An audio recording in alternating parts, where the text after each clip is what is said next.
حرام گراؤنڈ میں پھینکا اور اس کے اوپر گھوڑوں کو دوڑایا اور کہا کہ جو اپنوں کا نہیں ہو سکتا وہ ہمارا کیا ہوگا. تو اللہ نے فرمایا یہود و نصارہ نہیں آپ سے راضی ہو سکتے.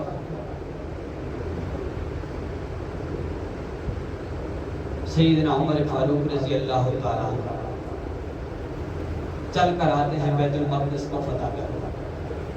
ساتھ ایک غلام ہے اور خود عمر رضی اللہ تعالیٰ اونٹ پہ سوار ہیں. کبھی عمر سوار ہوتے ہیں, عدل کرتے ہیں تو جانوروں پر بھی عدل کرتے ہیں. وہ عمر نہ ہوا جو عدل نہ کرے. ایک سواری لیکن سوار دو, کبھی غلام سوار ہو رہا ہے کبھی خود سوار ہے. جب بیت المقدس قریب آیا تو غلام نے کہا کہ حضرت صحابی رسول خلیفہ بادشاہ باری ٹھیک ہے میری ہے لیکن سوار آپ ہو جائیں, کیونکہ یہ مجھے برا لگتا ہے کہ آپ میرے اونٹ کی مہار پکڑیں اور میں اس پر سوار ہوں. کہا نہیں, عمر یہاں عدل نہیں کرے گا تو کہاں عدل کرے گا. یہود نے دیکھا جو سواری پر سوار ہے وہ غلام ہے اور جو پیدل لے کر سواری کی مہار پکڑے ہوئے جا رہا ہے وہ عمر ہے. حیران رہ گئے.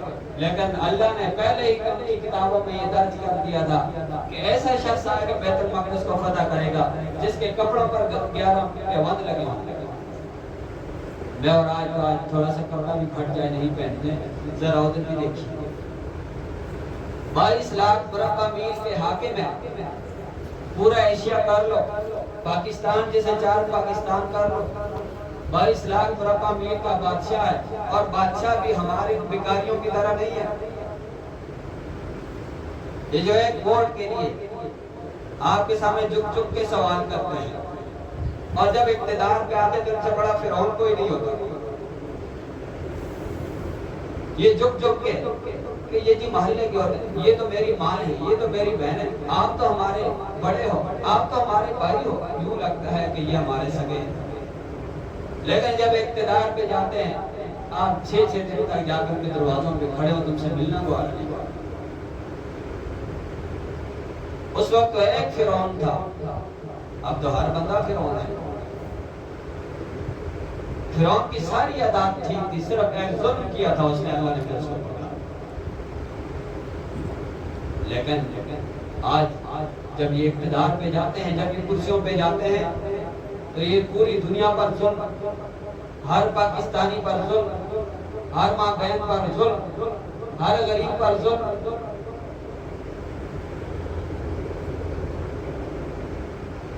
تو بھائی یہ وقت بڑا نازک ہے, یہ وقت بڑا نازک ہے. جب عمر بیت المقدس کے قریب پہنچا, یہودیوں نے کہا آپ بیت المقدس کو فتح نہیں کر سکتے, اس لیے کہ ہم نے اپنی تورات زبور انجیل میں پڑھا ہے کہ بیت المقدس کو وہ فتح کرے گا کہ جس کے جسم پر 11 پیوند لگے ہوں گے. جبکہ آپ ٹھیک ہے عمر ہیں لیکن آپ کے جسم پر تو 10 پیوند ہیں. حضرت عمر رضی اللہ تعالیٰ عنہ نے اپنا بازو بلند کیا, کہا دیکھو ایک پیوند یہاں بھی لگا ہے. جب انہوں نے دیکھا کہ 11 پیوند لگے, انہیں اپنی تورات پر یقین تھا اور انہوں نے کہا ہماری تورات میں لکھا ہے کہ بیت المقدس کو وہ فتح کرے گا کہ جس کے جسم پر پیوند لگے ہوں گے. ہم بغیر لڑائی کے بیت المقدس آپ کے حوالے. اب ایک بندہ ہے, ایک غلام, ایک بندہ ہے.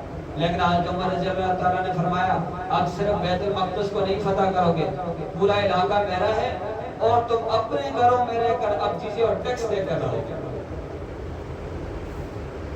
تو وہی مسجد اقصی ترستی ہے عمر کو, وہی مسجد اقصی ترستی ہے صلاح الدین ایوبی رحمۃ اللہ علیہ کو, ٹیپو سلطان کو. وہ کوئی فرشتے نہیں تھے, میرا اور آپ جیسے انسان. تو بھائی کہنے کا مقصد یہ ہے, وقت اجازت نہیں دیتا ورنہ بہت بڑی باتیں ہیں. فلسطین کے مسلمانوں کے لیے ہر وقت دعا کی جائے. وقت ہے نداں گر پڑے سجدوں میں جب وقت قیام آیا, لیکن ہم مجبور قوم ہیں, کم از کم اتنا ضرور کر سکتے ہیں چلتے پھرتے اٹھتے بیٹھتے ہر وقت ان کے لیے دعا کریں. اور ہر وقت استغفار کرنا ہے کہ یا اللہ ظالموں کے پنجے سے اس کو بچا دے۔ اور جن ملکوں کی ہم گیت گاتے ہیں، یورپ ہے، یہ بڑے تہذیب یافتہ ہے، ان میں کتوں کے لیے بھی قانون ہے۔ یاد رکھنا یہ وہ لوگ ہیں جہاں صرف کتے کا قانون ہو سکتا ہے، انسان مسلمان کے لیے کوئی قانون نہیں۔ جو قوم صرف کتوں کے لیے قانون بناتی ہے، ان کی کتاب توراہ اس میں لکھا ہوا ہے کہ جتنے بھی ہمارے علاوہ مسلمان ہیں، جتنے بھی انسان ہیں، وہ سب جانور ہیں اور ہماری مرضی ہم جیسے چاہیں بڑھ جائیں۔ یہ تو ان کا قانون ہے، لیکن مسلمان سن ہوا پڑا ہے۔ عرب ہیں، آج انہوں نے بغیرتی کی چادر اپنے اوپر تانی ہوئی۔ اسلامی ممالک ہیں، کہاں ہے چھپن اسلامی ممالک؟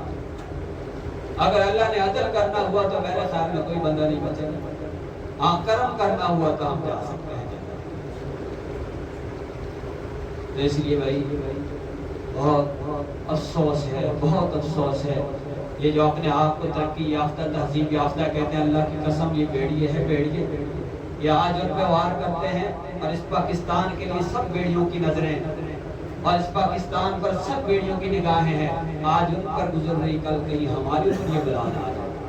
تو اس لیے ان کے لیے ہر وقت دعا کرنی، جتنی طاقت ہو